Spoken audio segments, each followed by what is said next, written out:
Well, we're about ready to go with MXGP qualifying. I'm going to grab a word with David Philipparts. Firstly, David, how's your ankle? Yeah, my ankle is coming better and better. Now it's just Brazil and today riding, but these 2 races is a test for the nation. No? And but it's so good for my ankle. I'm so no pain, and this is important. Good stuff. We're at another new venue this weekend on another brand new track. Tell me about how you're finding it and what this kind of track is like. Yeah, the track I like. The line is good. It's just the problem, the big jump, because there the bike is so slow for the height, because it's 18,050 high, and there's a lot problem for the engine. But the track is so nice, and I hope tomorrow you have a good race.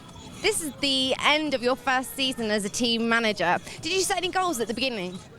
Yeah, many people say me no finish the season. Many people he look for finish the season. I'm there to last race in Mexico, and this is important because my first year with rider and manager, and I have a great season because I'm 10 in the champion. I have a lot of problem. I broke my ankle, and he's not broke. I'm still 7, 8 in the champion, and this is good. And I hope for next year is better than this year. Well, congratulations to you to 10th in the championship, and best of luck this weekend. Right, let's take a look at MXGP qualifying. After a muddy start in free practice, track conditions improved considerably for the time training session, and Gauthier Paulin on the Monster Energy Kawasaki was the fastest by more than a second over Kevin Strybos on the Rockstar Energy Suzuki there, number 22, and Yamaha Factory Racing's Jeremy Van Hoorbeek, who was third. Davide Guarnieri on the Richie TM was fourth, with Max Nagel, Team HRC, Honda in fifth, and then it was Simpson, Cairoli, Frossard, Potazek, and Mattis Caro. The qualifying race got underway. It was a lightning start for the number 12 of Max Nagel, as David Philipparts found himself being pushed wide through the first turn. But Nagel, just like he did a week ago in Brazil, was soon on his way at the front of the field. Cairoli was in second, Strybos in third, and watch this, Strybos on the far side gets across Sean Simpson, who fails to jump the double on the far side.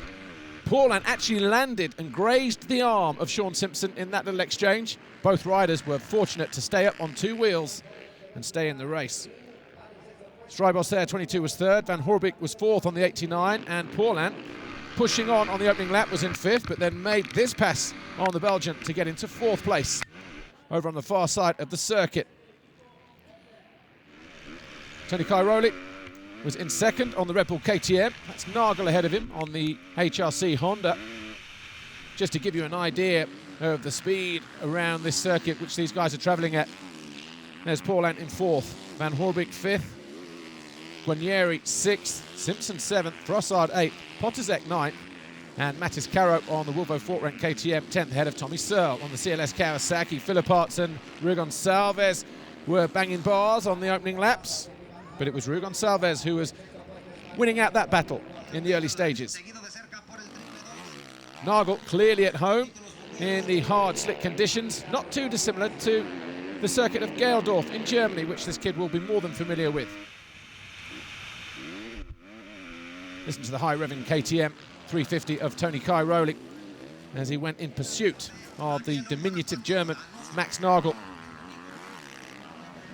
A weird combination of ground, loamy in some places, hard and slick in others. Throttle control imperative. On board here with Gauthier Paulin in fourth place on the Monster Energy Kawasaki over the finish line as he went after Strybos. Ahead of him in third. You can hear Paulin there just rolling on the throttle. Careful not to break traction at the rear wheel. Low revs through here, you can just hear the engine. Second gear, third gear before he hit the step up. Jeremy Van Hoorbeek, well, despite his injuries picked up in Brazil 1 week ago, he was happy circulating in fifth place on the factory Yamaha. Not wanting to take too many risks on the hard, slick surface here at Leon. Not like this guy, number 12, Max Nagel on the HRC Honda.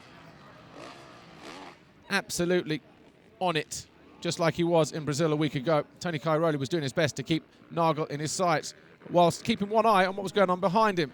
Had good reason to as well, because the 22 Rockstar Energy Suzuki of Kevin Strybos was never too far away, and at the midpoint of the race was starting to close on the 8-time world champion. This was probably the only mistake that Nagel made all qualifying race.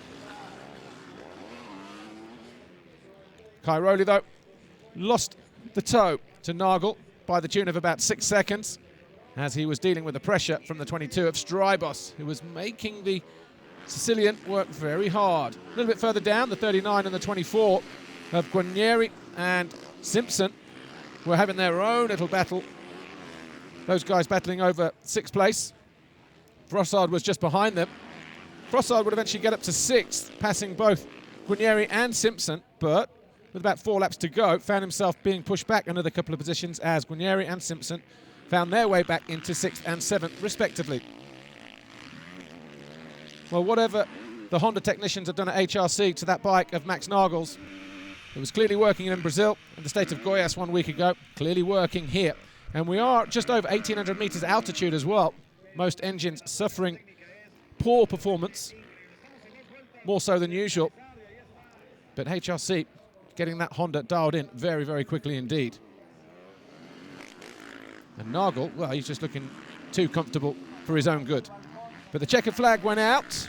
It was Nagel from Cairoli and Strybos with Paulin 4th and Van Hoorbeek 5th. And here's Cairoli crossing the line in 2nd on his Red Bull KTM. Well, Max Nagel, it's back-to-back qualifying race wins there for you. How was it out there? Yeah, it was great. This morning was really muddy, and now the track coming a lot better. Also, we could do almost all jumps. And I like it to be here. The riding makes a lot of fun. Just with the altitude, I can feel it really a lot in my body. The breathing is really hard. But I've done a good start, and the first few laps pushing really hard to get the gap. Like in Brazil, I was doing everything right. The team was working great on the bike. So it was an awesome day, and hello to Sabrina again. Well done, Max. Tony, you won the championship last weekend in Brazil. You're looking for the perfect end to the year. Yeah, it was a good race, qualification race. We had a bit of party last week, and you know, I feel I'm not so strong at the moment, but for sure tomorrow it's going to be better. And I had a good start. That's good for this track. There's many jumps, and it's better to stay in front. And Max was riding very good pace, and I also tried to follow. And it's good for tomorrow. Hopefully it's going to not rain too much, and the track going to be nice for the public. We'll see you tomorrow for the race. Well done. Kevin, the last couple of rounds have been a bit of a roller coaster ride. There's been some good results and some kind of average results for you. However, you looked really settled there in that qualifying race. Yeah, sure. You know, I felt good. Got a good start. I went a little bit to the right after the gate because otherwise I think maybe I could take the whole shot. But I think I was 4th, and then yeah, Max, he was gone. You know, after some corners he was gone. So yeah, he was again very quick. And after that, you know, I was 3rd, and then I was behind Tony Oldemodo. I couldn't pass him. I couldn't close the gap like in the wheel. You know, and. But yeah, overall I'm happy. I think it's good for the race, and just going to try to take a good start again and be on the podium. Best of luck for tomorrow. Well done.